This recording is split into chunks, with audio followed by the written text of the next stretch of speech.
The book of Psalms, chapter 49, verse 11.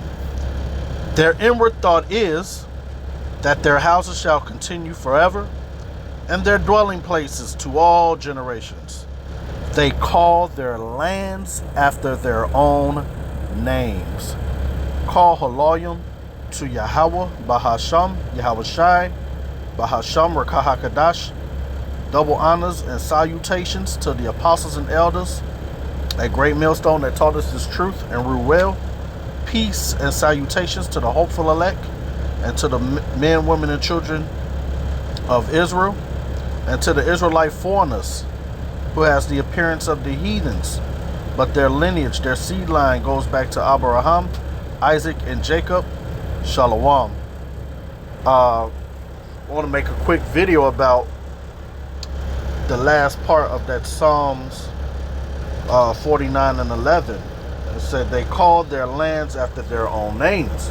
And right here you have a picture of, I don't know who that Edomite is up top, but yeah, I got this from a Facebook post. These Edomites are proud, man, of doing these things, right? And the scriptures,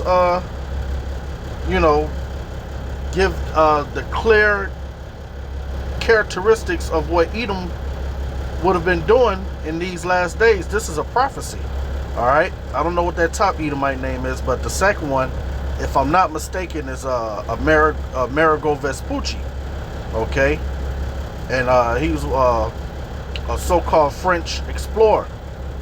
All right, came over in the Renaissance, time of the Renaissance. All right, and they came over here in the Americas, and they found Gad over here, who is the so-called the Native American, what they call them Indians. All right. Then you have this Shedemite, so-called white woman. I guess this is Victoria, Queen Victoria, the Victorian age. All right. And then there you have Julius Caesar. So pretty much the point is they named everything after them. This is what you call whitewashing.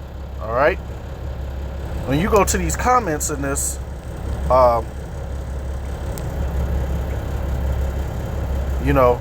these Edomites are proud, man. So you have the whole continent named after you. A lover and who has a planetary system named after him and his family. See that? And that was during the time of the Greeks. Okay, you so-called white people aren't the original Greeks. It's the Japhetic people, man. All right? Naming the planets, the days of the week, the months. You got July, August, named after their conquerors, so to speak. All right, that's just the Ste of Edom. Julius Caesar, and there's so much more, right? And they think that Yahweh Shai is theirs too, through what you call iconolism, man, whitewashing. All right, because you so-called Negro, Latinos, and Native Americans ruled all of Europe for 1,000 years in the medieval time, man. All right, and the relics show the proof. Okay, so see, look at this. This is the name of the group. I love World War II planes.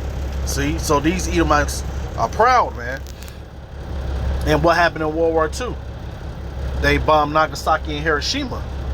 Okay, which stems from that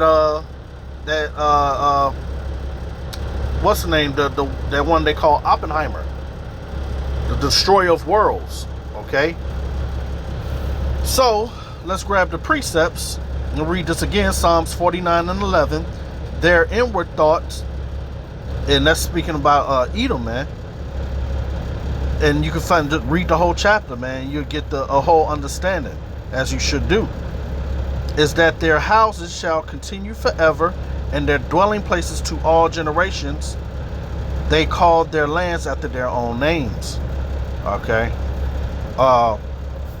Let's go to Malachi, because I have the precept here for Malachi. We're going to let you know who Edom is, man.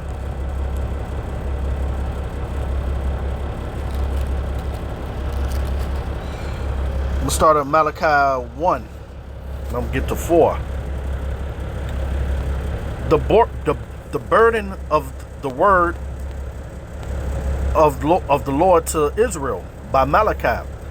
I have loved you, saith the Lord, yet ye say, where hast thou loved us?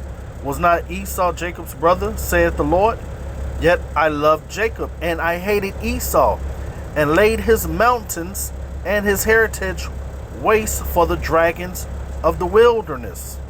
Whereas Edom saith, we are impoverished, but we will return and build in desolate places. And that's what they did in the Renaissance period, after they came out of those the Caucasus Mountains. All right, hence the reason why they named themselves Caucasians. All right, cave dwellers.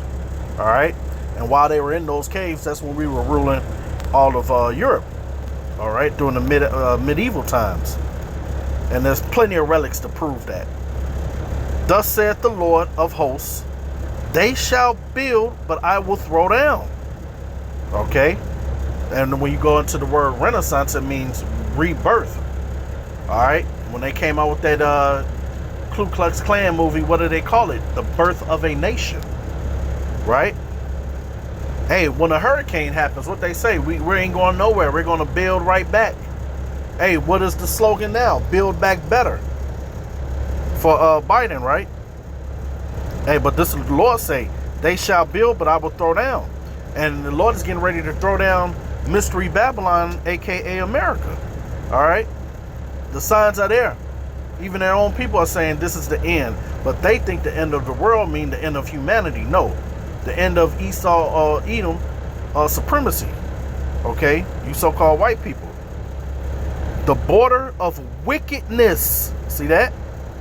And the people against whom the Lord have indignation forever. Okay? So, there you have it. All right? And you can find that, you know, they named themselves after, you know, all the planets, everything is with Greco-Roman reference. And how did that happen? Through the conquering of Alexander the Greek, who father was Philip the Macedonian. You can find that in 1 Maccabees, the 1st chapter, verses 7 through 11, where wickedness had multiplied throughout the earth, roughly paraphrasing the scripture. All right? Through his 4 generals. Okay, so now let's get real quick the book of Job.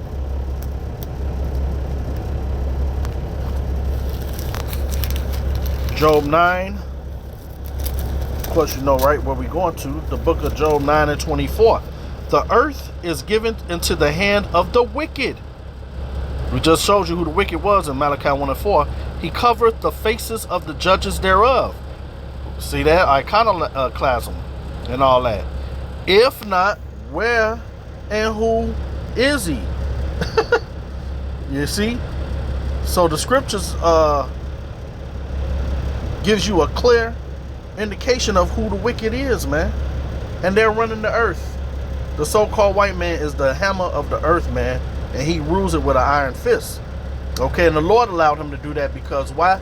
We, as the so-called Negroes, Latinos, and Native Americans, the Israelites, we went against our power and started serving his idols, man. All right, so the Lord was angry with us. But now that time is coming to an end. Yahweh Shai, who you people ignorantly call Jesus, is coming back to get his people, man. All right. Let's grab another precept.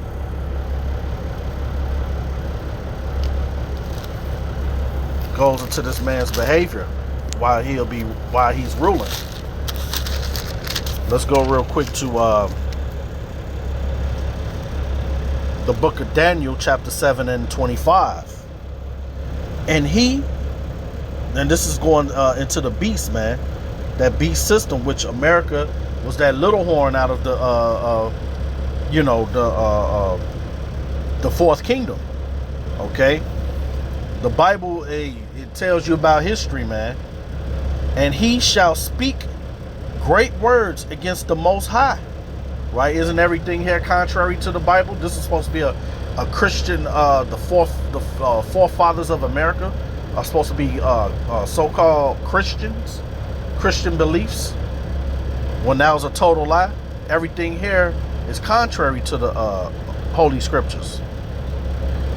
He shall speak great words against the Most High, and shall wear out the saints who are the Israelites. You can find that in Psalms 148 and 14. Okay. And think to change times. You know, what do you have? The Julian calendar, right? You know, sit there and give you daylight savings times, all that foolishness and madness, right? And laws, and they shall be given into his hand until the time of times and the dividing of time. But the judgment shall sit, and they shall take away his dominion to consume and destroy it unto the end. And the kingdom and dominion of the greatness of the kingdom under the whole heaven shall be given to the people of the saints of the Most High, the Israelites, man, whose kingdom is an everlasting kingdom, and all dominions shall serve and obey him.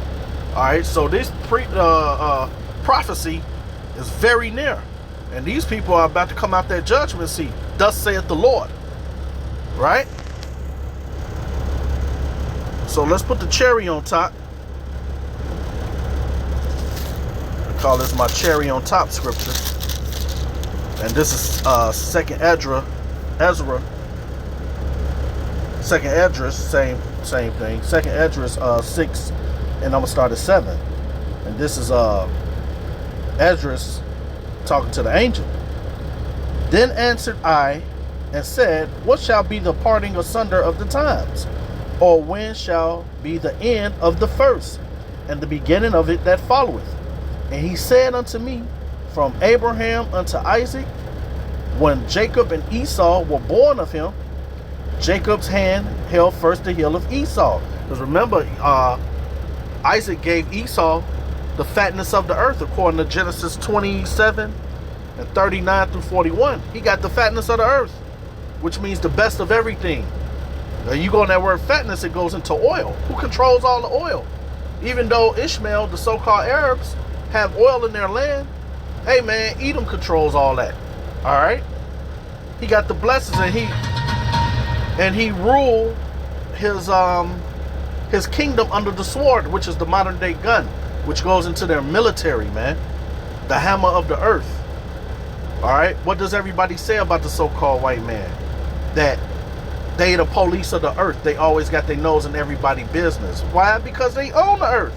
For now, it's a temporal thing, okay? The Lord is getting ready to move him out the way, and you can see it. For Esau, here's the point. Verse 2nd Esdras 6 and 9. For Esau is the end of the world, which means an eon, man, a time, an age.